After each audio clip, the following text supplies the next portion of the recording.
Hello बच्चों, let's read the question.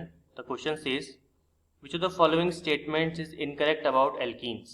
Option A, carbon carbon double bond in alkenes consist of one strong sigma bond and one weak pi bond.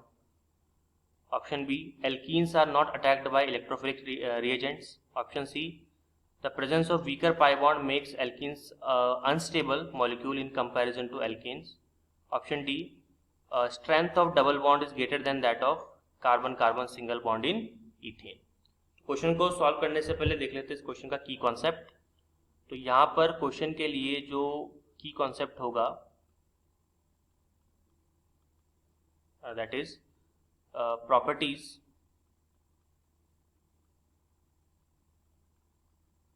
Properties of alkenes, sigma bond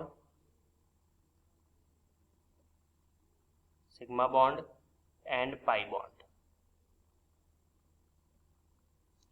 देखिए, तो हम इनमें से हमको find out करना है कौन सा, हमको फाइंड आउट करना है इनकरेक्ट. तो एक एक करके स्टेटमेंट को पढ़ते हैं और उनको देखते हैं, प्रूफ करने की कोशिश करते हैं कि वो सही है कि अब या फिर गलत है. देखिए, यहाँ पे अगर हम बात करें ऑप्शन नंबर ए की, तो ये बोल रहा है कि carbon carbon double bond in alkenes consist of one strong sigma and one week पाई. बिल्कुल सही स्टेटमेंट है, इसमें कोई डाउट नहीं है. यहाँ पे देखिए, जब भी हम बात करते हैं एल्कीन की, फॉर एग्जांपल जैसे मैं यहाँ लेता हूँ, ऑप्शन ए की बात कर रहा हूँ मैं, H H C double bond C, यहाँ पे एच और यहाँ पे एच.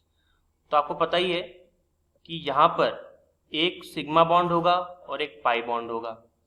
और आपको पता है कि सिग्मा बॉन्ड का फॉर्मेशन किससे होता है, हेड टू हेड ओवरलैपिंग से. इसको अपन लीनियर ओवरलैपिंग कहते हैं. इस तरह से अगर मैं ऑर्बिटल ड्रॉ कर रहा हूं तो ढंग से.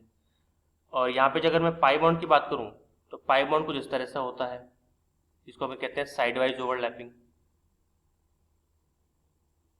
इस तरह से, ठीक है. तो मैं पूरा ओवरलैप नहीं कर रहा हूं, इस तरह से ओवरलैपिंग हो जाती है. तो हेड टू हेड ओवरलैपिंग करेगा तो स्ट्रॉन्ग बॉन्ड बनेगा, जिसको अपन क्या बोलते हैं, इसको अपन कहते हैं सिग्मा. और पार्शियल करेगा तो क्या बनेगा, पाई बनेगा. तो मतलब इथीन के अंदर जो है, जैसे ये आपका एल्कीन है, इथीन है, तो इथीन में एक सिग्मा और एक पाई बॉन्ड तो होता ही होता है, जो कि वीक होता है, पाई बॉन्ड वीक होता है. तो ये सही स्टेटमेंट है. ऑप्शन बी बोल रहा है alkenes are not attacked by electrophilic reagents. Electrophilic reagent से अटैक्ट मतलब इलेक्ट्रो जो होते हैं इस पर अटैक नहीं करते, ये बोलना चाह रहा है ये. और आपको पता है कि स्टेटमेंट क्या है आपका, कंप्लीटली रॉन्ग हो गया. This is wrong statement. और अगर ये रॉन्ग है तो यही आपका सही है, क्योंकि हमको इनकरेक्ट फाइंड आउट करना था. मैं आपको प्रूफ करता हूँ कि रॉन्ग क्यों है.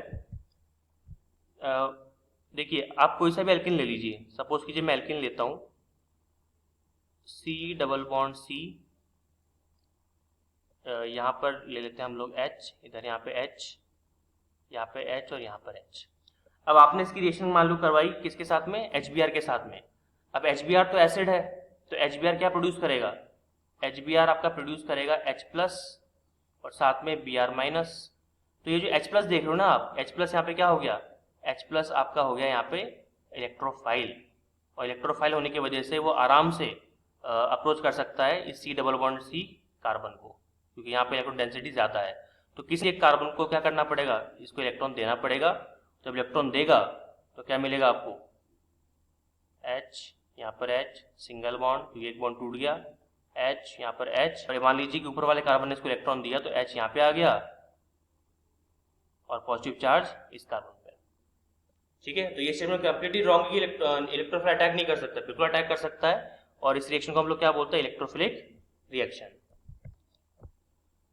तो ये गलत हो गया, तो ये आपका सही आंसर है. सी देख लेते हैं. The presence of weaker pi bond makes alkene unstable molecule in comparison to alkenes. बिल्कुल सही बात है, क्योंकि यहाँ पे आपकी पार्शियल ओवरलैपिंग हो रही है मॉलिक्यूल्स के अंदर, ऑर्बिटल्स की. और पार्शियल ओवरलैपिंग आराम से क्या होते हैं, ब्रेक हो सकते हैं. थोड़ी सी एनर्जी अगर आप इनको दोगे तो आराम से ब्रेक हो जाएंगे. और ये क्या करते हैं, आराम से मॉलिक्यूल को अनस्टेबल बनाते हैं. एल्केन तो क्या है, मॉलिक्यूल को स्टेबल बनाता है, लेकिन एल्कीन मॉलिक्यूल को, एल्कीन एल्काइन नहीं हो गए, मॉलिक्यूल को अनस्टेबल बनाते हैं.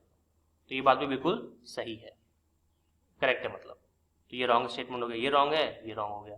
डी देखते हैं. Strength of double bond is greater than that of carbon carbon single bond in ethane. ये भी आपका सही स्टेटमेंट है, तो ये भी रॉन्ग हो गया. सही स्टेटमेंट क्यों है? देखिए, सिंगल बॉन्ड,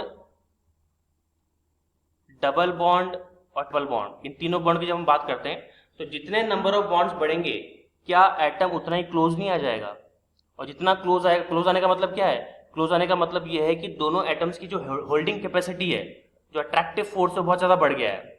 और होल्डिंग कैपेसिटी बढ़ने की वजह से आपको एनर्जी ज़्यादा खर्च करनी पड़ेगी बॉन्ड को तोड़ने के लिए। इसका मतलब जितने नंबर ऑफ बॉन्ड्स बढ़ेंगे आपके कार्बन कंपाउंड्स में, उतना ही मॉलिक्यूल कैसा हो जाएगा? उतना ही मॉलिक्यूल आपका लेट टूटेगा एनर्जी देने पर। इसका मतलब क्या हुआ? इसका मतलब आप इसको इजीली ब्रेक नहीं कर सकते। मतलब ये टूटने में टाइम लगेगा, इसकी स्ट्रेंथ जो है बहुत ज़्यादा बढ़ जाएगी। नंबर ऑफ बॉन्ड्स बढ़े तो स्ट्रेंथ भी इसकी बढ़ जाएगी। क्लियर? तो हमारा सही आंसर क्या हो गया इसके अंदर?